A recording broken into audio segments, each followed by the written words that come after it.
This is a book called 100 Sight Words Kids Must Know.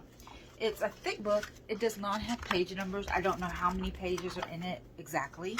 There are 2 sections. It was published this year, 2021. But the first section is called Learn Alphabet Letters. And the second section, which is the majority of the book, is called Learn Sight Words. With the Learn Alphabet Letters, there is basically 4 parts.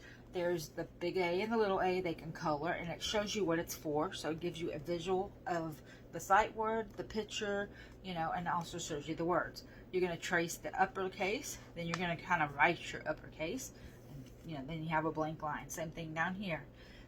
Trace your lowercase, then write them again, and then, so you can trace, write, and then you have a blank line to try them again.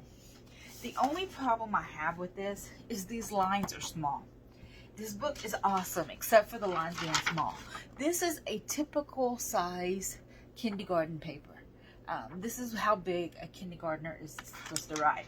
And as you can see, these lines are just, maybe a ½ inch off at that, but a quarter to a ½ inch. So it's just a little bit smaller, but that does make a difference when they're learning to write, because they use the big pencils and the pencil grips, and, so it's a big difference. So then you have, one for each letter. You go A through Z. I'm sure most kids don't know what a yak is, but this book will teach them. And the next section, as you see, there are, again, several sections, and it's the same for every page. It's repetitious, so it's not something they can do every day, maybe once a week, because it would get old and boring if they were doing it every day. They could take one letter and do that one letter every week. You write the word, so you basically trace it. Then you find the word down here, and you're going to color it with your crayon.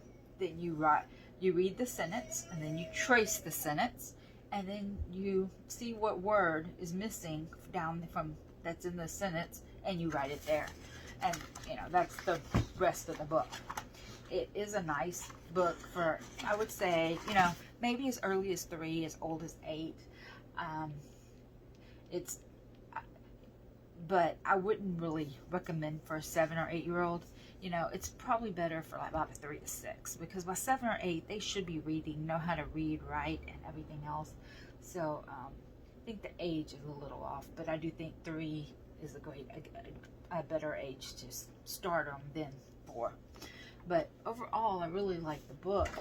I also will probably take this apart and bind it, because I like to redo pages, and here this doesn't get enough practice with just a few letters.